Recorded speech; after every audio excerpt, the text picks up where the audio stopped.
안녕, 스토리캐시야. 지금까지 들어본 것 중에 가장 무서운 이야기 16가지를 모아봤어.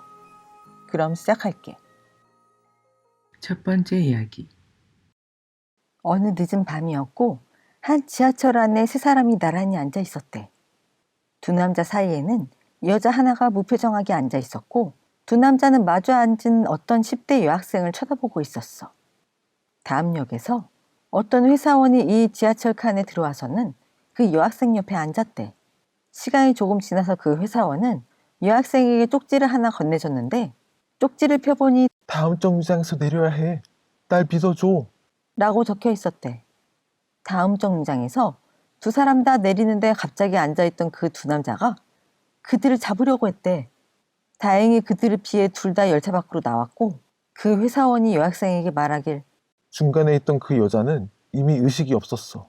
그리고 다음 목표는 너였던 것 같아. 라고 하는 거야. 이 얘긴 중학교 때 들었는데 정말 무서웠어. 두 번째 이야기. 어떤 어린 소녀가 방에서 놀다가 부엌에서 엄마가 부르는 소리를 들었대.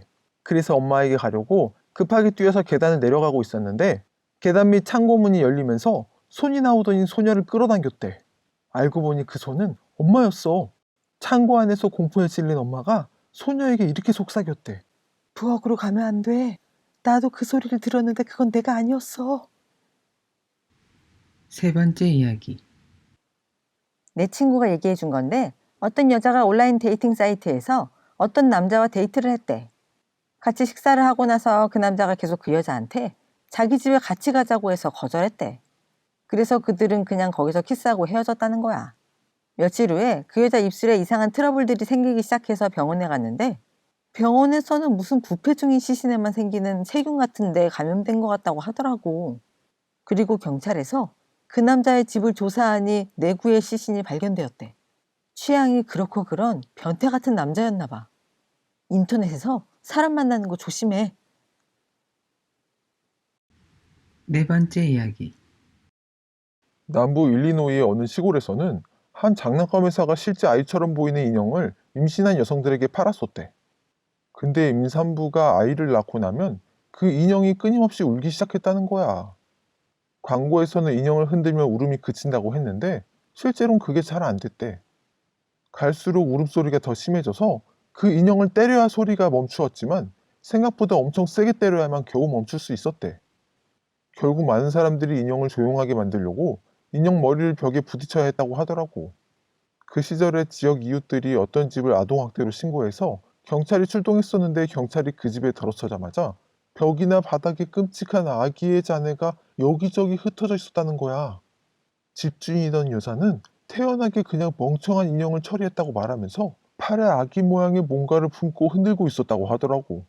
미친 거 아니야? 다섯 번째 이야기. 어느 날 한 아기를 돌보고 있던 여자애가 있었는데 밤늦게 슬라이딩 유리문 밖에서 남자 한 명을 본 거야. 바로 경찰에 전화했고 경찰은 바로 도착했지. 근데 경찰이 와서 집안을 조사했더니 집안에 이상한 발자국이 있었다고 하는 거야. 여자애가 본 건 유리문에 반사된 모습이었고 그 남자 사실 집안에 들어와 있었던 거야.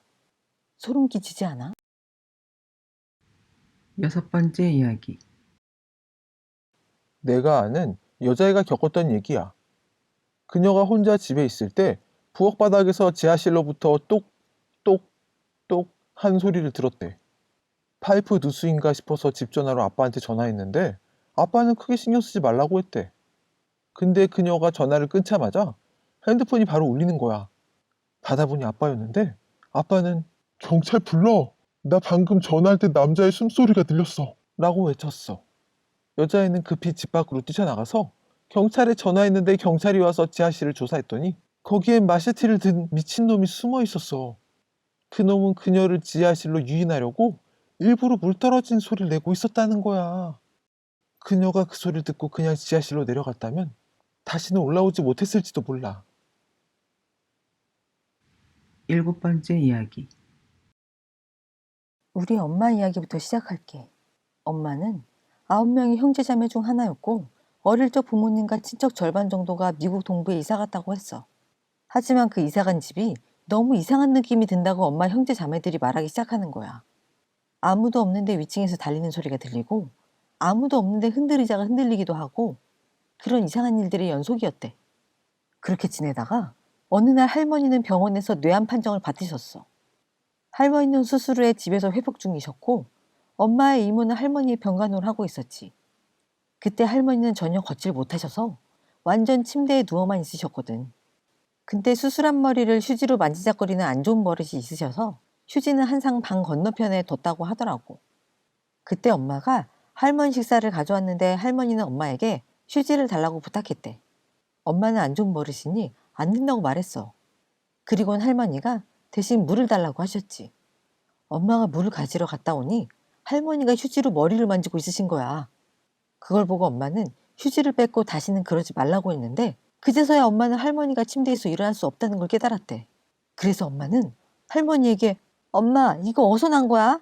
라고 물어보니 할머니는 이렇게 말씀하시는 거야. 매번 내 뒤를 따라다니는 그 조그마한 여자애가 줬어. 8번째 이야기. 내 예전 와이프가 해준 얘기야. 그녀의 아빠는 가톨릭 교회에서 일했었는데 그 교회에는 신부님과 교회 잡일을 도와주던 지적장애가 있는 한 소년이 있었대. 어느 날 밤 신부님과 그 소년이 교회에 있을 때 신부님이 사망한 사건이 있었어. 그녀의 아빠는 그때 경찰보다 먼저 범죄 현장을 확인하라는 요청을 받았대. 교회에 들어가 보니 신부님의 시신은 엄청 훼손되어 있었다고 했어. 그런데 그것보다 더 경악스러운 장면은 붉게 물든 소년의 발자국이 바닥을 따라 벽을 올라 성당 천장을 가로질러 다른 벽을 내려오게 찍혀 있었다는 거야. 그리고 그 소년은 그냥 교회 한 구석에 웅크리고 앉아 있었다고 하더라고. 9번째 이야기. 1970년대쯤에 우리 엄마는 어릴 때 미국 휴스턴에 살았대. 그때 거기는 좀 위험한 빈민가였는데 지금은 번화가가 됐다고 하더라고. 어쨌든 우리 엄마네 집은 굉장히 가난했고 9명이 형제자매와 함께 살았는데 그 중에서도 우리 엄마는 형제 친구 중 마크라는 애한테 반했었대. 우리 엄마는 그때 대학 15살 정도였고 마크는 그보다 몇 살 위였지. 그런데 그 시기가 동네에서 소년들이 사라지는 일이 있을 때였어. 사라진 아이들은 아무런 메시지도 남기지 않았고 아무에게도 단서를 남기지 않았지. 가족들은 경찰에 신고했지만 경찰은 그냥 그 소년들이 가출한 것이라고만 생각했어. 동네 질이 안 좋으니까 도망간 게 아니겠냐며 딱히 조사를 하지 않더라고. 그리고 어느 날 마크도 사라졌대. 한편 우리 삼촌이 10대에 낚시를 하러 해변을 가기 위해 히치하이킹을 했을 때 일이었어. 해변가 근처 길에 누군가의 차를 탔는데 차를 몰다는 남자가 기름을 넣기 위해 주유소에 들렸대. 삼촌은 거기서 엄마가 이상한 레리라고 부르는 잘 아는 주유소 직원을 만났대. 레리가 옆에 탄 남자를 쓱 보고는 우리 삼촌한테 누구냐고 물었대. 삼촌이 그냥 히치하이킹하다 길에서 만난 사람이라고 대답하자 이상한 레리가 삼촌한테 차에서 내리라고 다급하게 속삭였대. 그래서 삼촌은 이상한 느낌에 차에서 내렸고 그 남자는 황급히 혼자 그냥 떠났다는 거야. 그리고 3년이 지났을 때 모든 사건의 전말이 드러났어. 이 동네에 사는 어떤 남자가 돈으로 히치하이킹하는 10대 소년들을 집으로 유인해서 약을 먹인 후 나무에 묶어 고문하고 결국 끔찍한 짓을 하고 땅에 묻기까지 했다고 하더라고. 최소 28명의 피해자가 있었는데 그중에 그 마크라는 애도 있었어. 그걸 어떻게 알게 됐는지 알아?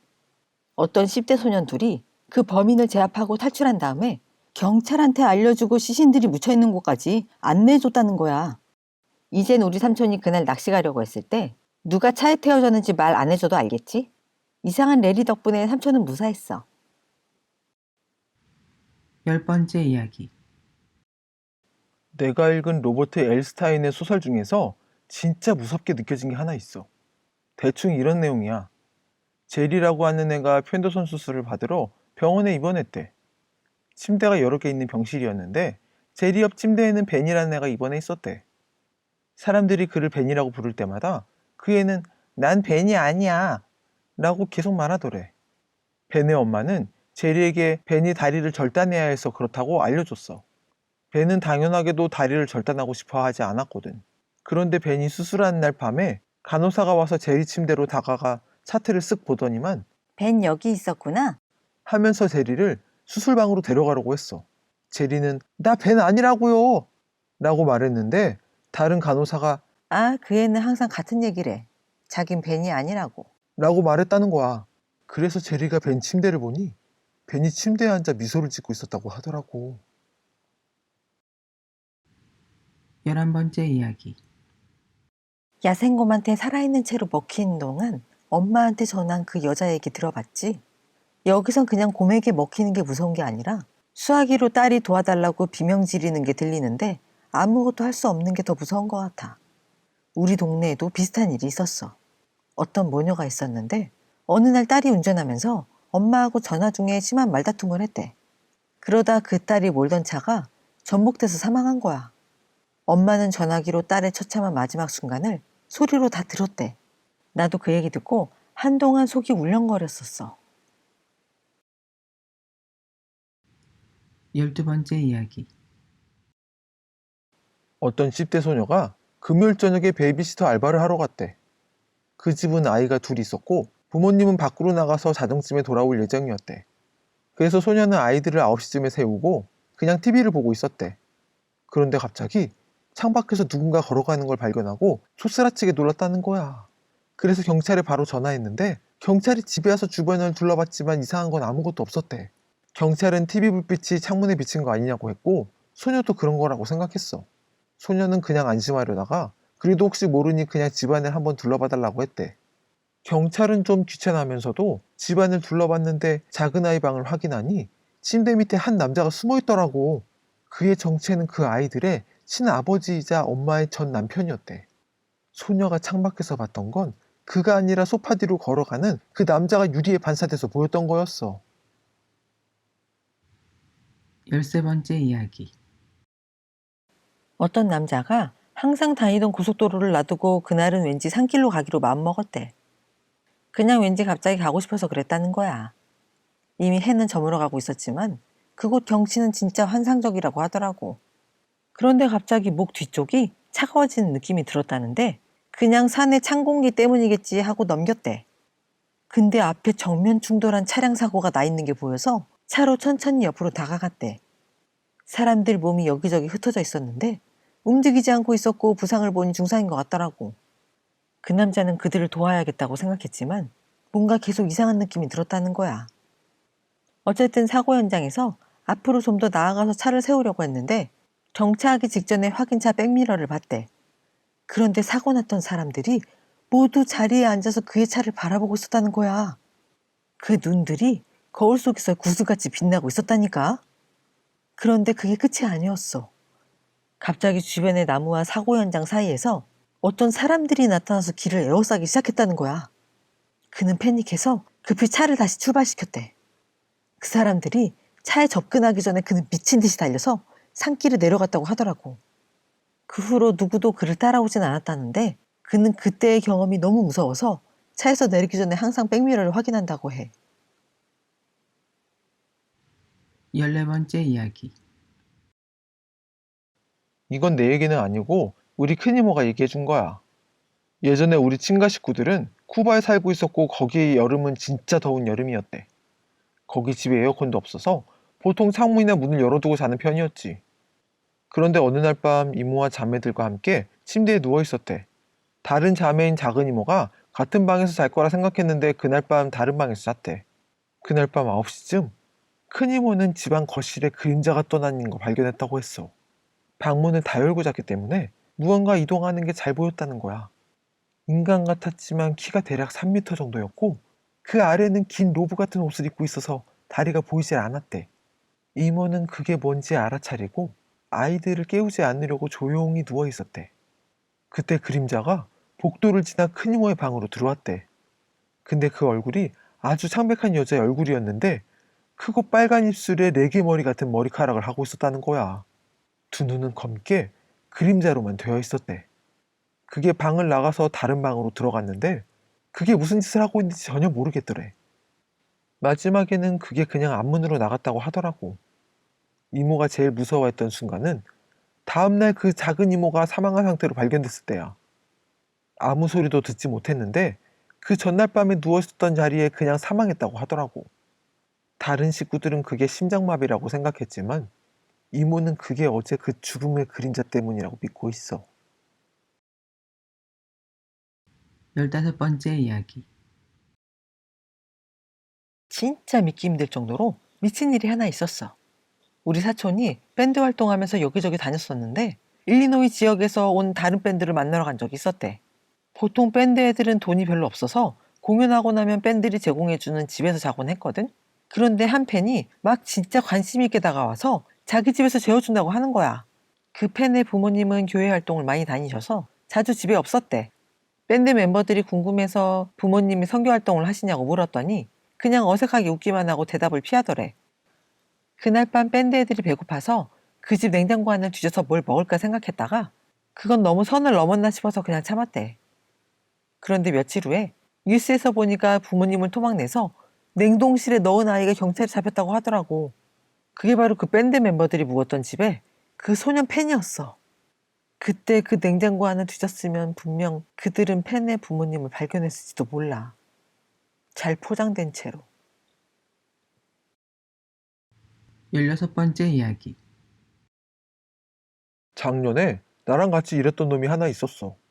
그 녀석이 북해에 있는 원유 시추선에서 일할 때 거기서 엄청 심한 폭풍이 있었대. 폭풍은 거기서는 흔한 기상 상황이긴 했지만 그래도 워낙 심했어서 아침에 해가 뜨면 폭풍으로 인한 피해 상황을 확인해야 했다는 거야. 현장에는 수면 근처에 있던 철근 플랫폼 하나가 꽤 잠겨 있었대. 평소에는 물 위에 살짝 나와 있었는데 말이야. 그놈은 거기서 제일 막내라 앞장서서 거의 떨어져 나갈 것처럼 보이는 플랫폼 아래로 내려갔대. 그가 플랫폼 바닥에 도착해서 물속에 있던 부분을 밟자마자 플랫폼이 죽음의 함정처럼 빠르게 가라앉기 시작했다는 거야. 그놈은 정신없이 뛰어서 계단을 올라가야 했고 마침내 그가 위층에 도착하자마자 밑에 있던 전체 플랫폼이 큰 소리와 함께 떨어져서 가라앉아 버렸대. 그런데 제일 무서운 건 그것이 그냥 무거워서 가라앉은 것 같지 않았다는 거야.